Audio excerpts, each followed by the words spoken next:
Wherever the army could appear, the police would somehow find their way out and drive away. And we have the generals, General Phineas Katirima, General Emmanuel Rwashande, who is a candidate but turned into commanding the UPDF. He's the one who ordered Ziwa to go and clear us. And when the officer went back and reported to him, he said, I thought you had killed someone. You killed a dog.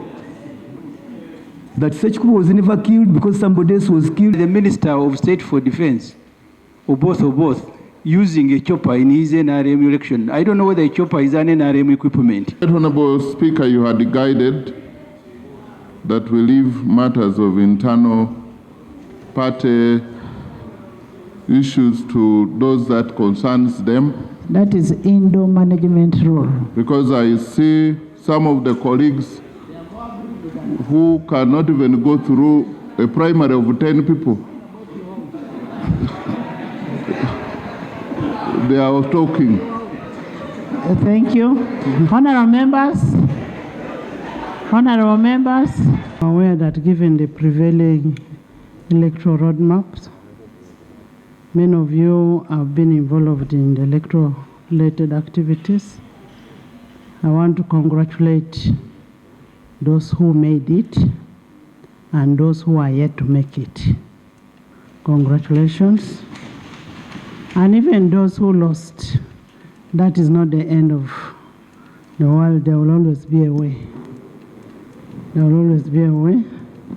You remain firm and God will see you through.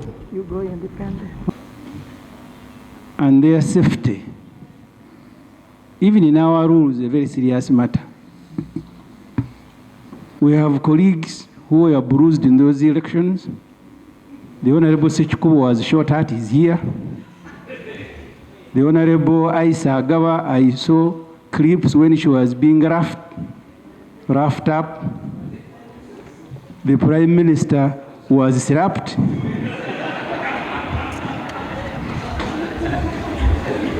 Political parties, Madam Speaker, are public institutions. Political parties are public institutions. That's why we devote money. The internal, although it can be described as internal, but elections in political parties is a national matter, is a public matter.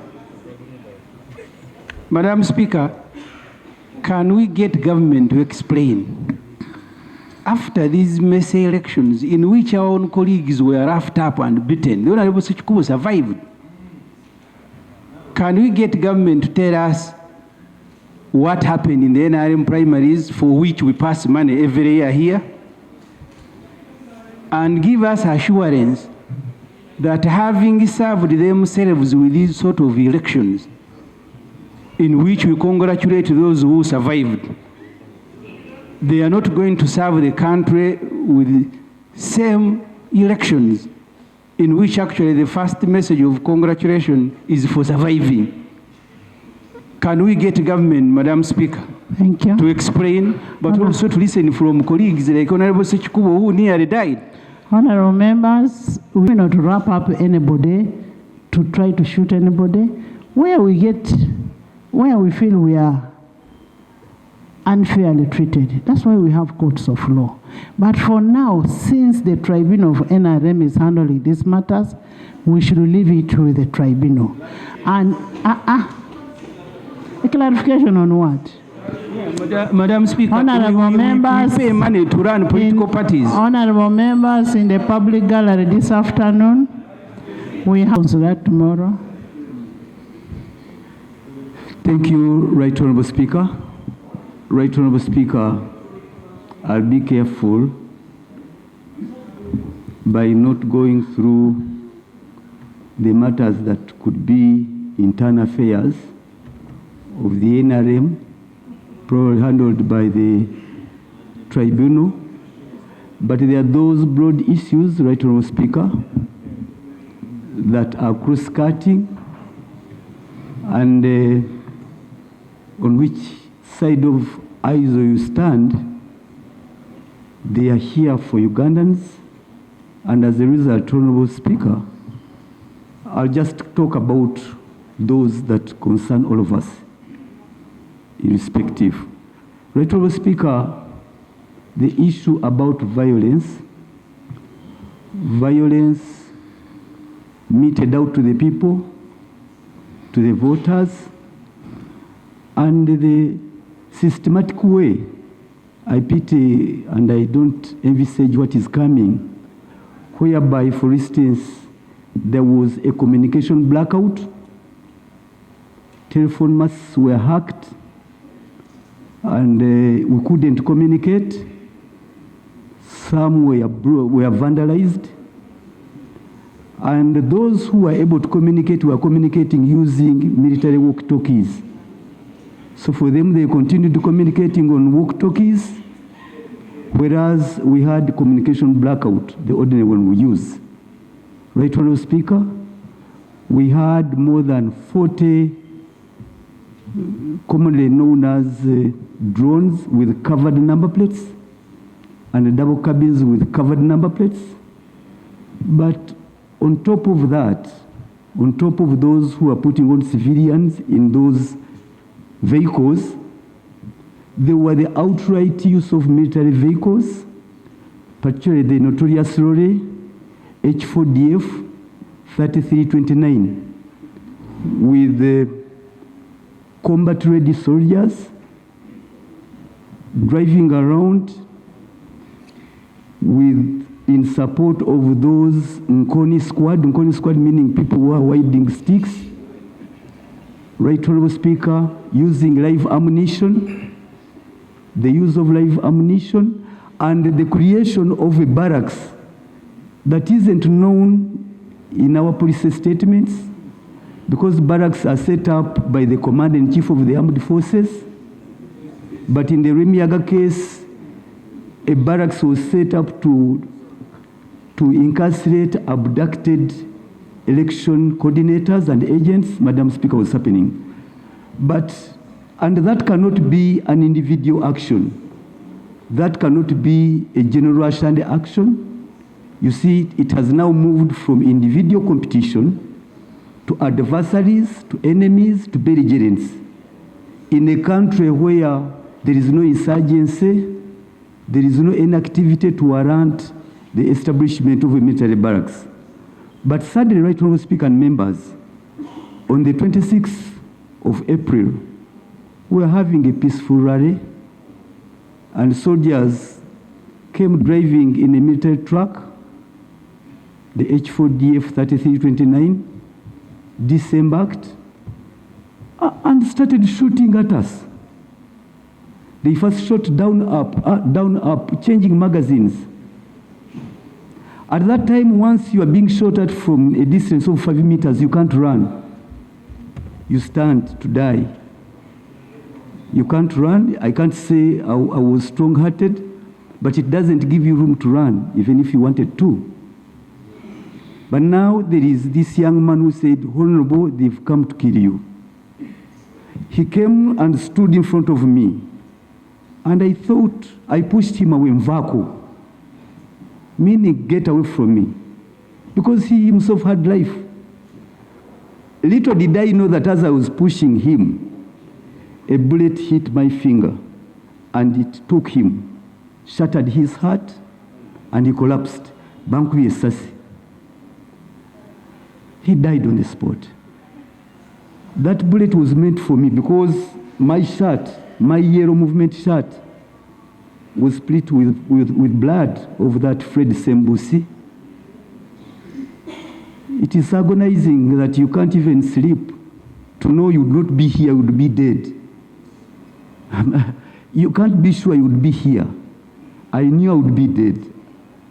Once you realize the circumstances of Fred Sembusi's death. But most painful, the culprit, Lieutenant Ziwa, who came aboard that truck and was coming. At first, himself, he didn't have the rifle in his hands. He moved and picked one from one of the soldiers. He came and held it under his armpit, and he turned and released the bullet that shot Sembusi, Right Honorable Speaker and members.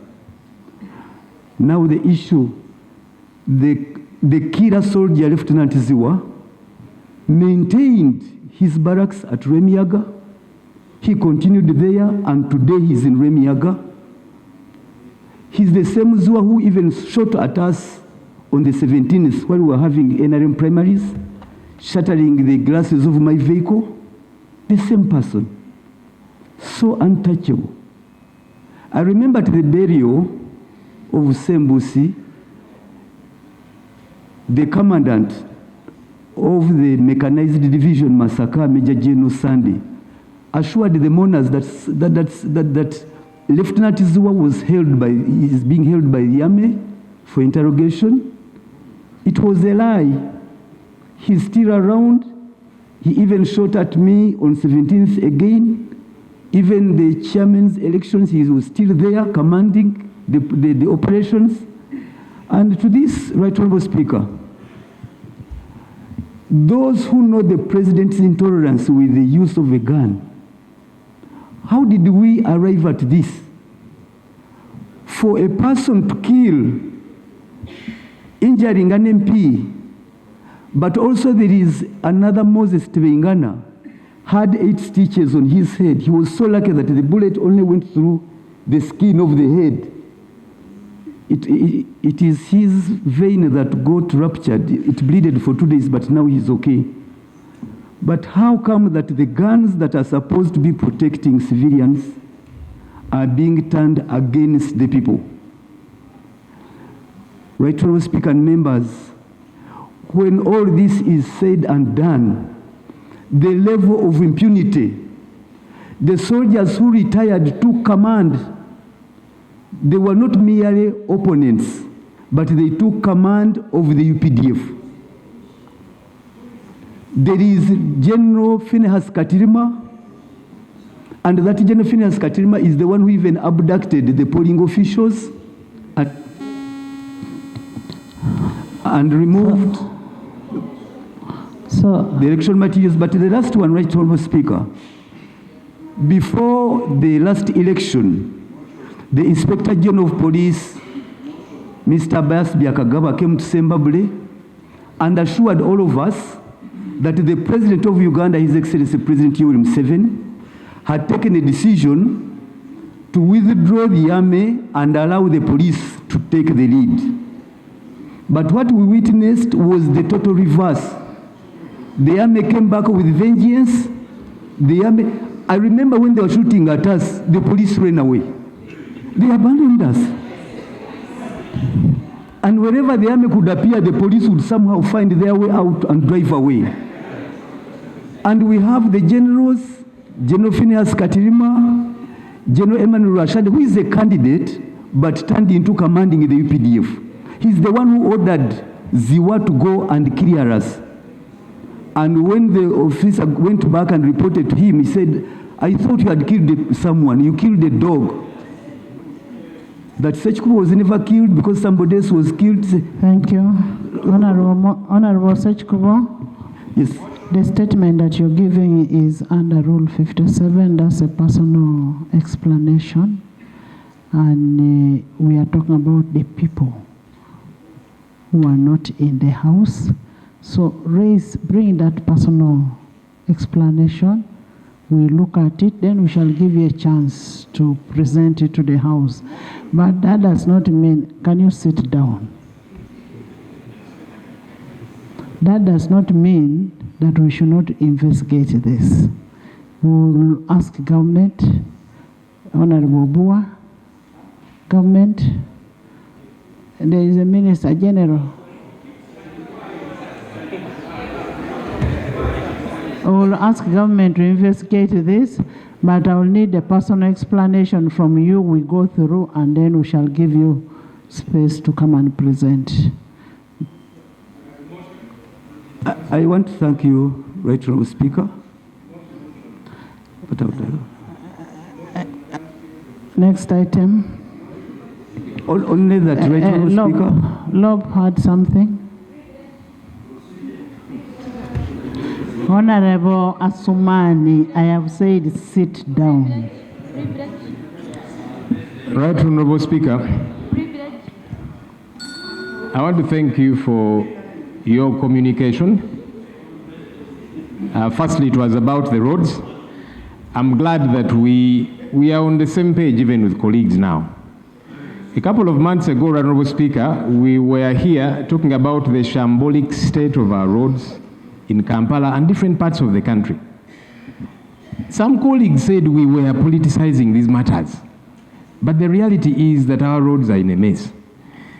During our alternative ministerial policy statement presentations, specifically the one on roads, we said, look, let's inject more money to fix our roads, to maintain our roads. That has got to be done. And Honorable Speaker, while some roads are in bad state, there are some roads that are totally impassable.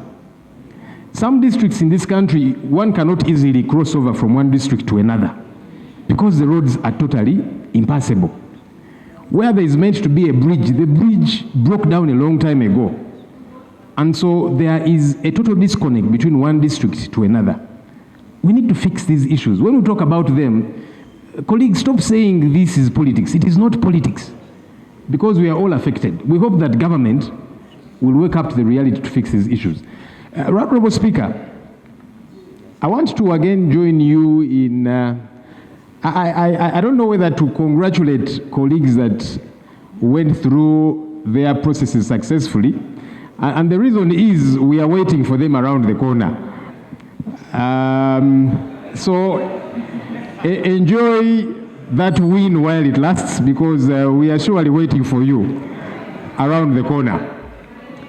But I also want to commiserate and console those that did not make it. May the good Lord strengthen you. Honorable Speaker, you see, it's important for our electoral processes, first of all, to be violence-free. We've been talking about colleagues that survived violence, Honorable Ssekikubo and others. The Prime Minister was slapped or punched or both. But at least she's alive, right, Honorable Speaker. There are several people who died during these NRM primaries in various districts. And we are yet to see justice prevail. You know, many times people die, people are killed, and we easily move on. This has got to stop. And so for me, I condemn this.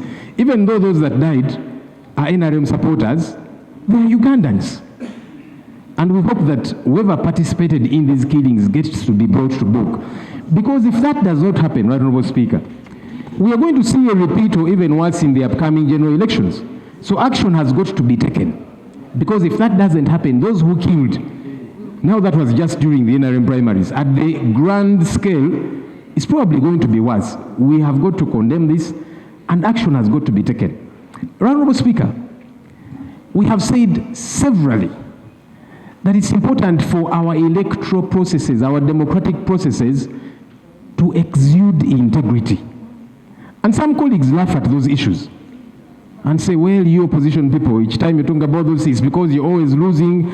I saw powerful people, I saw ministers crying, saying, I have been rigged out. These are things that we have always talked about. Of course, now it's happening in your home, but that's what happens nationally.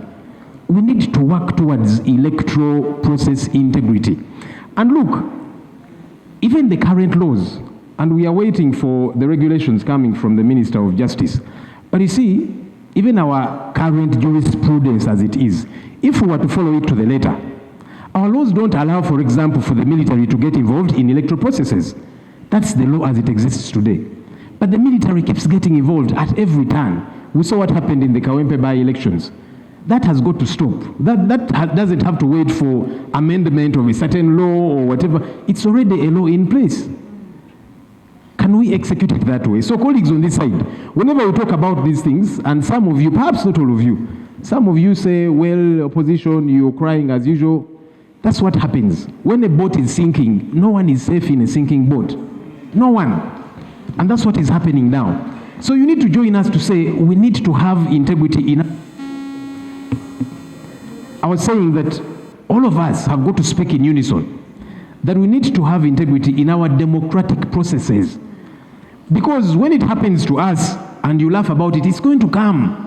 Because when this boat is sinking, regardless where you are seated. You know, I'm told in these cruises there is first class, also business, economy. Even if you're in the business of first class of that sinking boat, you will sink. The minister is asking for clarification. With the speaker's permission, I can take the clarification. Yes, Honorable Minister. Right, Honorable Speaker, I want to thank the law for giving me this opportunity to seek clarification. He has kept on alluding on a boat which is sinking. Can I get to know from him, is it the NOP vote? A NOP boat? Yeah. I can clarify.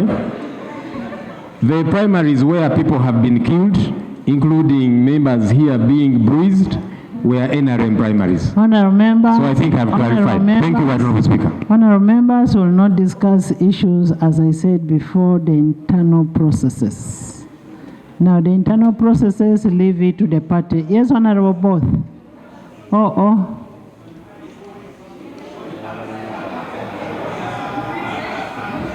Honorable Speaker, you had guided that we leave matters of internal party issues to those that concerns them. That is Indo management rule. Because I see some of the colleagues who cannot even go through a primary of 10 people. They are talking. Thank you. Honorable members. Honorable members. Honorable members. Government will give you 2 months to give us a report of an investigation on Honorable Ssekikubo's issue. Next item. Item 3. Guidance. The matters we have raised, you said investigation into the Honorable Ssekikubo. Yet these matters are not Sembabule. For example, you had the Minister of State for Defense, or both, using a chopper in his NRM election. I don't know whether a chopper is an NRM equipment. UPDF chopper. So the procedure, because I raised these issues, is whether you should not allow an investigation into the Messe NRM primary. Honorable members, what is going to be investigated are matters of criminality. Matters of internal processes will be handled by the NRM party. The issue of honorable, of both, if at all he used a chopper, he's right. He's a minister of that department. Why don't you question when I use it? Why don't you question when I use it? And if you also want, ask for it and you'll be given. And that is going too personal. Yes, Honorable Bua. For the record, I am not a minister of state. I know, Honorable Semujo, you want me not even to be a minister at all. But by God's grace, I am the cabinet minister of defense. And there is no record that I used the chopper for my primaries. One of the equipments I have as a minister includes vehicles, helicopters, Sukhois.